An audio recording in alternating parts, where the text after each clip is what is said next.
Hello friends, तो आज हम लेकर आए हैं आपके लिए सरोजिनी नायडू, जो इंडियन राइटर हैं और इंडियन राइटिंग इंग्लिश में मोस्टली इनके बारे में सब पूछा जाता है। तो आज हम इनकी बायोग्राफी यहाँ पर डिस्कस करेंगे। तो सरोजिनी नायडू, जिनको हम सौर कोकिला या भारत कोकिला भी बोला जाता है इनको, इनका बॉर्न हुआ था, इनका फुल नेम था सरोजिनी चट्टोपाध्याय नायडू।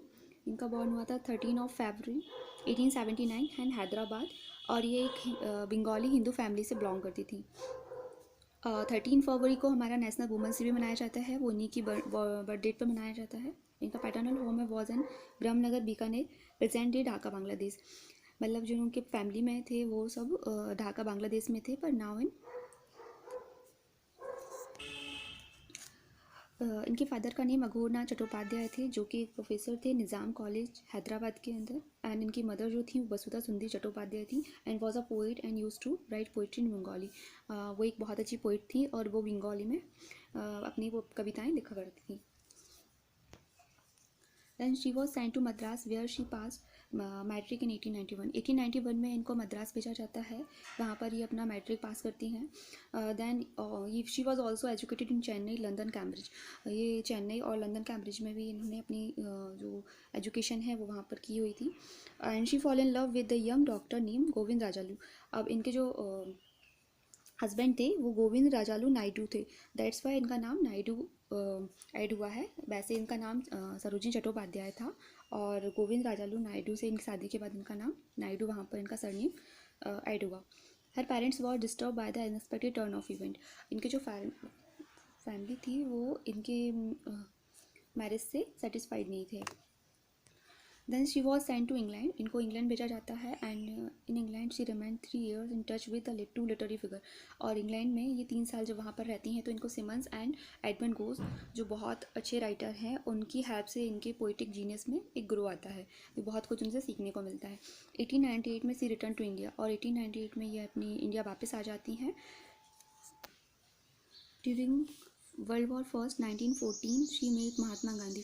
और 1914 में बहुत इंपॉर्टेंट डेट है क्योंकि इस टाइम पर ये महात्मा गांधी से मिलती हैं और this change her whole life and career. और ये इनकी लाइफ का एक सडन टर्न होता है, सब कुछ चेंज हो जाता है and she become a freedom fighter.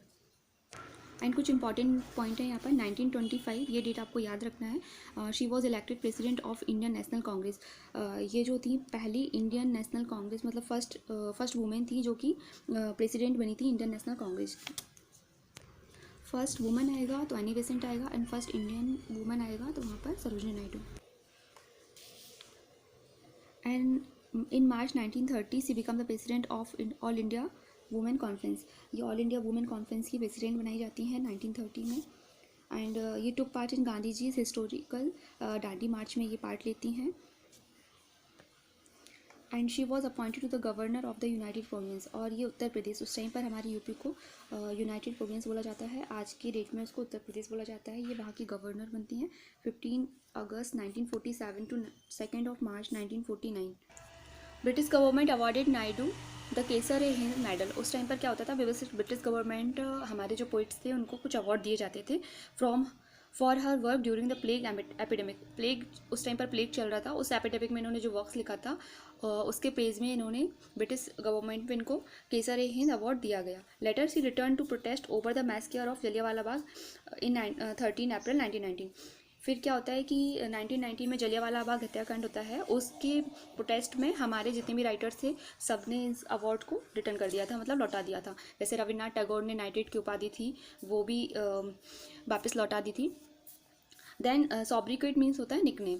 Nightingale of India, Bharat Kokila, किसने दिया था इनको? सबसे पहले महात्मा गांधी ने इनको नाइटिंगेल ऑफ इंडिया और भारत कोकिला नाम दिया था। तो पर दिया क्यों था, उसका रीज़न क्या था? Because of colour, imagery and lyrical quality of poetry.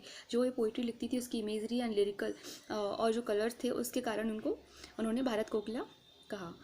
And एक और क्रिटिक आते हैं कि एडमंड गोस इनको क्या कहते थे? Edmund Gosse called her the most accomplished living poet in India 1919। Edmund Gosse ने कहा था कि मोस्ट अकम्प्लिश्ड लिविंग पोइट हैं इंडिया की 1919 में। अब हम इनके इंपॉर्टेंट वर्क्स के बारे में बात कर लेते हैं। सबसे पहले बहुत ज़्यादा इंपॉर्टेंट है 1905 गोल्डन थ्रेशोल्ड, इनका फर्स्ट पोइट्री कलेक्शन था और ये पब्लिश हुआ था यूके में। And second was 1912 the bird of time bird of time को song of life, death and spring कहा गया है। ये भी लंदन में पब्लिश होता है। 1915 में आता है हमारा गिफ्ट ऑफ इंडिया। ये including first read in public, ये ऐसा वर्क था जो फर्स्ट टाइम पब्लिक में रीड किया गया था। 1960 में ऑटोबायोग्राफी ऑफ मोहम्मद जिन्ना, इन्होंने मोहम्मद जिन्ना की ऑटोबायोग्राफी लिखी हुई है। एन एम्बेसडर ऑफ यूनिटी उसका सबटाइटल है। 1917 में द ब्रोकन विंग्स आता है। ब्रोकन विंग्स को बोलते हैं song of love, death and spring. Song of life बोलते हैं बर्ड ऑफ टाइम को, एंड सॉन्ग ऑफ लव बोलते हैं ब्रोकन विंग्स को।